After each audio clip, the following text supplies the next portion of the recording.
Hello, എല്ലാവർക്കും നമസ്കാരം. ഇന്ന് നമ്മൾ ഉണ്ടാക്കാൻ പോകുന്നത് പൊട്ടറ്റോ കൊണ്ടുള്ള പൊടിമാസാണ്. വളരെ എളുപ്പത്തിൽ ഉണ്ടാക്കാൻ പറ്റുന്നതാണ്. ഒറ്റയ്ക്ക് താമസിക്കുന്നവർക്കെല്ലാം പെട്ടെന്ന് ഉണ്ടാക്കാൻ പറ്റുന്ന ഒരു റെസിപ്പിയാണ്. നമുക്ക് വീഡിയോയിലേക്ക് പോവാം. ഞാനിവിടെ 2 ഉരുളക്കിഴങ്ങാണ് എടുത്തിട്ടുള്ളത്. കഴുകി വൃത്തിയാക്കിയ ഉരുളക്കിഴങ്ങ് നമുക്കൊരു കുക്കറിലേക്ക് ഇട്ട് കൊടുക്കാം. ഇനി ഇതിൽ ആവശ്യത്തിന് വെള്ളവും കൂടി ഒഴിച്ചു കൊടുക്കാം. ഉരുളക്കിഴങ്ങ് മുങ്ങിക്കിടക്കുന്ന വിധത്തിൽ വെള്ളം ഒഴിച്ചു കൊടുക്കണം. ഇനി സ്റ്റൗ ഓണാക്കി വയ്ക്കാം. 6 വിസിൽ വരുന്നത് വരെ ഒന്ന് വെയിറ്റ് ചെയ്യാം. ഉരുളക്കിഴങ്ങ് നല്ലതുപോലെ വേവണം. ഇനി ഇതിനാവശ്യമുള്ള സാധനങ്ങൾ: പകുതി സവാള, 1 കഷ്ണം ഇഞ്ചി, 4-5 പച്ചമുളക്, കുറച്ച് കറിവേപ്പില. ഇതെല്ലാം ഞാൻ ചെറുതായിട്ട് അരിഞ്ഞു വെച്ചിരിക്കുകയാണ്. നമ്മുടെ ഉരുളക്കിഴങ്ങ് വെന്തിട്ടുണ്ട്. ഞാനതിനെ ഒരു ഫോർക്ക് വെച്ച് ഉടച്ചെടുത്തിരിക്കുകയാണ്. തണുത്തതിന് ശേഷം തൊലി കളഞ്ഞ് ഫോർക്ക് വെച്ച് നമുക്ക് ഉടച്ചെടുക്കാം. ഇനി ഒരു പാൻ അടുപ്പത്ത് വയ്ക്കാം. ഇതിലേക്ക് കുറച്ച് ഓയിൽ ഒഴിച്ചു കൊടുക്കാം. ഞാൻ വെളിച്ചെണ്ണയാണ് ഒഴിച്ചിട്ടുള്ളത്. വെളിച്ചെണ്ണ ഒന്ന് ചൂടാവട്ടെ.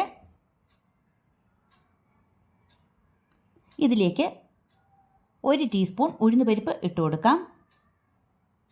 അതൊന്ന് മൂക്കട്ടെ.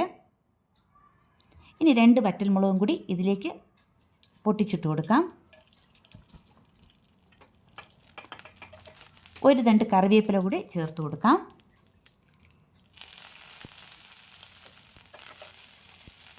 നേരത്തെ അരിഞ്ഞു വെച്ചിരിക്കുന്ന ഇഞ്ചിയും പച്ചമുളക്, സവാള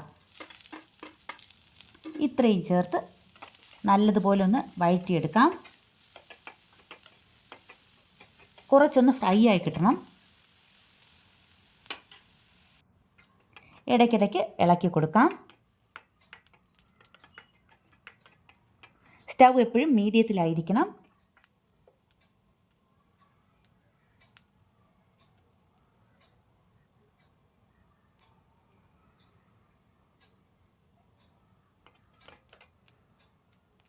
നല്ല ടേസ്റ്റി ആയിട്ടുള്ളൊരു കറിയാണിത്.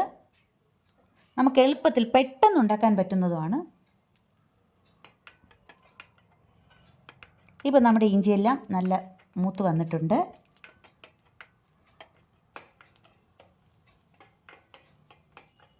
ഇതിൽ ഞാൻ മുളക് പൊടിയൊന്നും ചേർക്കുന്നില്ല.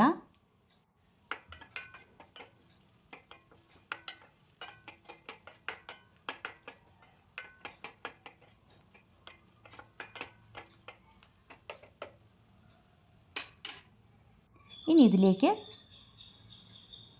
1/2 ടീസ്പൂൺ മഞ്ഞൾപ്പൊടിയും കൂടി ചേർത്ത് കൊടുക്കാം. ഒന്ന് വഴറ്റി കൊടുക്കാം. മഞ്ഞൾപ്പൊടിയുടെ പച്ചമണം ഒന്ന് മാറട്ടെ.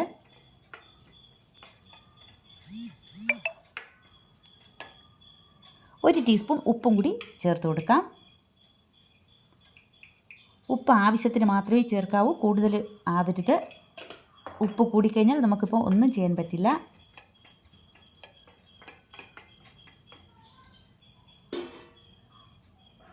ഇനി ഉടച്ചു വെച്ചിരിക്കുന്ന ഉരുളക്കിഴങ്ങ് ഇതിലേക്ക് ചേർത്ത് കൊടുക്കാം.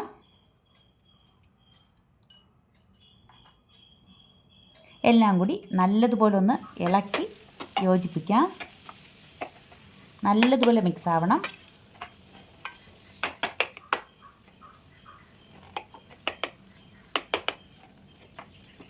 ഒരു 10 മിനിറ്റ് കൊണ്ട് ഉണ്ടാക്കാൻ പറ്റുന്നതാണ്. ഉരുളക്കിഴങ്ങ് നമ്മൾ നേരത്തെ വേവിച്ച് വെച്ചാൽ നമുക്കിത് പെട്ടെന്ന് ഉണ്ടാക്കാൻ പറ്റും. ഇനി നമുക്ക് ഉപ്പ് നോക്കാം. ഉപ്പ് കുറവാണെങ്കിൽ ഉപ്പിട്ട് കൊടുക്കാം.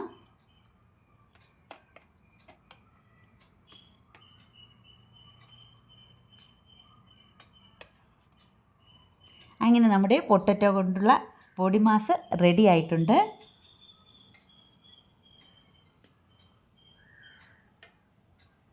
ഇനി നമുക്ക് സ്റ്റൗ ഓഫ് ചെയ്ത് വേറൊരു പാത്രത്തിലേക്ക് മാറ്റാം. ഈ വീഡിയോ കണ്ട് ഇഷ്ടമായാൽ എല്ലാവരും ലൈക്ക് ചെയ്യണം, ഷെയർ ചെയ്യണം, സബ്സ്ക്രൈബ് ചെയ്യണം. അതുപോലെ ഇതെല്ലാവരും ഒന്ന് ഉണ്ടാക്കി നോക്കണം. Thank you.